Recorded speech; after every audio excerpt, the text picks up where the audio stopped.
Assalamualaikum warahmatullahi wabarakatuh. Perkenalkan, nama saya Agnes Salsabila dari kelas 11-4. Di sini saya akan bermonolog tentang hukum yang katanya berkeadilan atau tidak.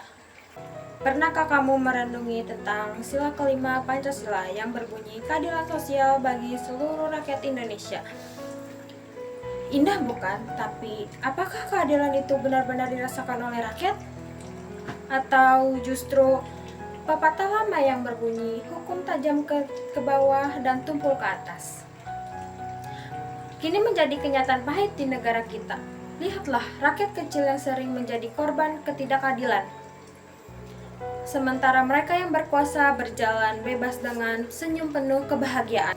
Inikah keadilan yang dijanjikan? Ataukah keadilan hanya milik mereka yang punya harta atau jabatan? Di manakah hati nurani mereka kini berada? Miris, sungguh miris, ketika hukum seolah menjadi pedang hanya menebas yang lemah, namun bergetar saat berhadapan dengan yang kuat. Cobalah bayangkan, seorang pejabat yang korupsi miliaran rupiah dihukum ringan dan tetap hidup nyaman.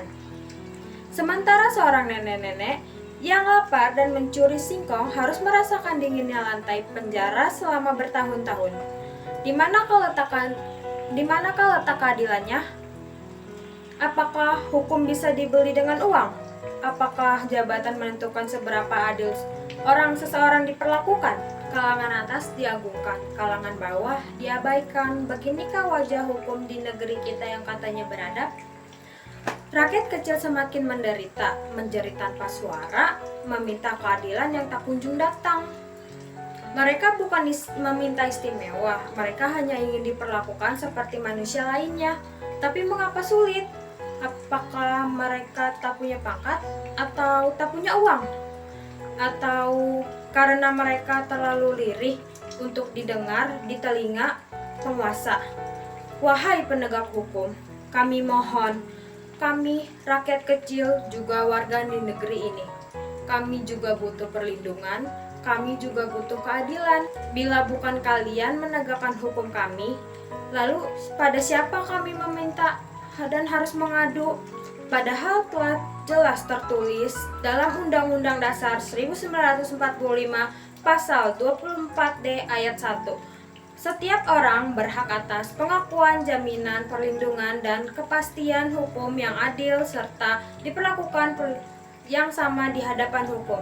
Tapi apa yang kita lihat? Seorang nenek-nenek miskin dipenjara karena singkong, sementara koruptor miliaran yang dihukum beberapa tahun. Apakah itu adil? Di mana nilai kemanusiaan yang adil dan beradab itu? Di mana Pancasila yang katanya menjadi dasar negara kita? Jangan-jangan hukum ini telah kehilangan hatinya. Negeri ini sedang sakit dan penyakitnya tumbuh di tubuh keadilannya sendiri. Semoga suatu hari hukum benar-benar berdiri untuk semua, bukan hanya untuk mereka yang berkuasa. Lekas sembuh negeriku, kami telah berjuang sendirian di bayang-bayang keadilan.